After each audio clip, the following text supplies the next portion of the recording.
यह श्रीमद् भागवत महापुराण की कथा देवताओं को भी दुर्लभ है। कैसे?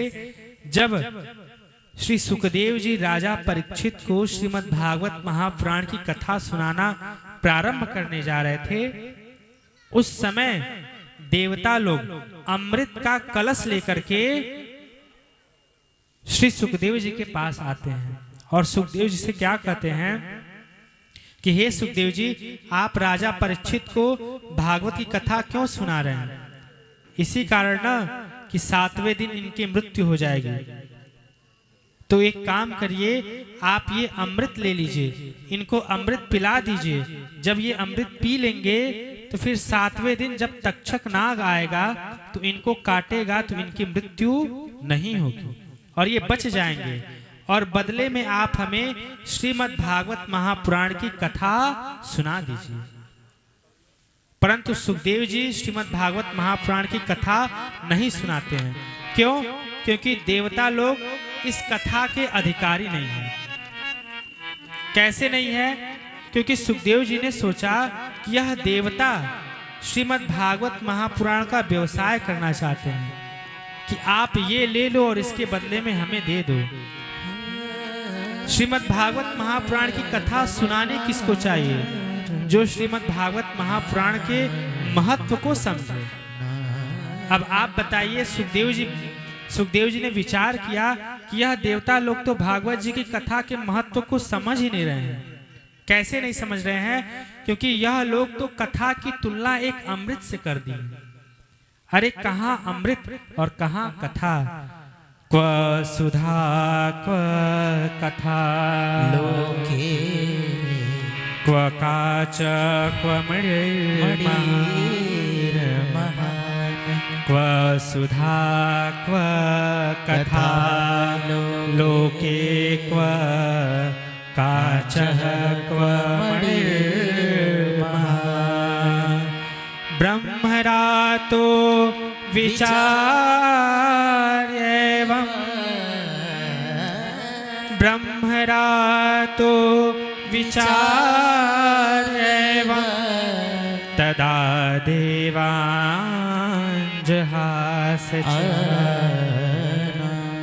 तदा देवाञ्जहास। श्री सुखदेव जी देवताओं की हंसी उड़ा दिए कि यह देवता लोग तो कथा की महिमा को जानते नहीं हैं। अरे कहाँ कांच और कहाँ मणि। कांच यानी शीशा। कहीं शीशा और मणि की तुलना एक साथ की जा सकती है? शीशा तो फूट जाएगा और जो मणि है, यदि जिसको मणि मिल जाएगी उसको संसार की समस्त सुख सुविधाएं मिल जाएंगी। इसलिए जैसे कांच और मणि की तुलना नहीं हो सकती, उसी प्रकार अमृत और कथा की तुलना नहीं हो सकती। अमृत और कथा अमृत की तुलना नहीं हो सकती, क्योंकि अमृत पीने के बाद हम अधिक से अधिक स्वर्ग की संपत्ति प्राप्त करेंगे, परंतु हमारा पुण्य छीन होने के बाद वह स्वर्ग की संपत्ति हमसे छीन ली जाएगी। परंतु कथा अमृत पीने के बाद, कथा सुनने के बाद हम भगवान को प्राप्त करेंगे, भगवान के धाम में जाएंगे, जहां से फिर वापस लौट करके नहीं आना पड़ेगा। इसलिए अमृत और कथा की तुलना नहीं हो सकती। अमृत भी कोई साधारण वस्तु नहीं है। अमृत को प्राप्त करने के लिए भगवान को 4 अवतार लेने पड़े। कच्छप के रूप में, कछुए के रूप में अवतार लिए, हरि के रूप में अवतार लिए, धनवंतरी के रूप में अवतार लिए और मोहिनी के रूप में अवतार लिए। भगवान कछुए के रूप में अवतार लेकर के, हरि के रूप में अवतार लेकर के, धनवंतरी के अवतार में लेकर, धनवंतरी के रूप में अवतार लेकर के और मोहिनी 4 रूप में प्रकट हुए। तब जाकर के अमृत प्रकट हुआ।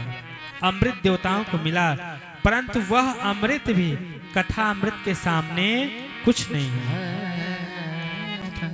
और देवता लोग को कथा श्री सुखदेव जी नहीं सुनाए। और फिर जब राजा परीक्षित 7 दिन तक श्रीमद् भागवत महापुराण की कथा सुनते हैं, तो 7वें दिन जब तक्षक नाग उन्हें डसता है, तो फिर तक्षक नाग के काटने के बाद वह भगवान के धाम में जाते हैं और यह देख करके ब्रह्मा जी को बड़ा आश्चर्य हुआ। क्या आश्चर्य हुआ? क्योंकि राजा परीक्षित की मृत्यु सांप काटने से हुई थी और यह अकाल मृत्यु है। सांप काटने से, पानी में डूब के मरने से, जल के मरने से मनुष्य की अधोगति होती है। फांसी लगाने से, आत्महत्या करने से, ये सब अधोगति बताए गए हैं। ऐसी मृत्यु जिसकी होती है उसकी दुर्दशा होती है। परंतु ब्रह्मा जी ने विचार किया कि राजा परीक्षित को सांप काटा, फिर भी इनकी अधोगति नहीं हुई, इन्हें भगवान का धाम मिला, यह कैसे संभव हो गया? तो वह अपने अनुमान रूपी तराजू पर तौले।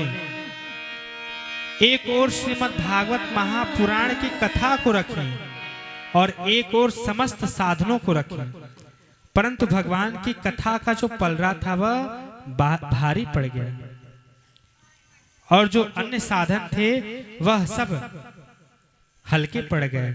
यह भगवान की कथा की महिमा है।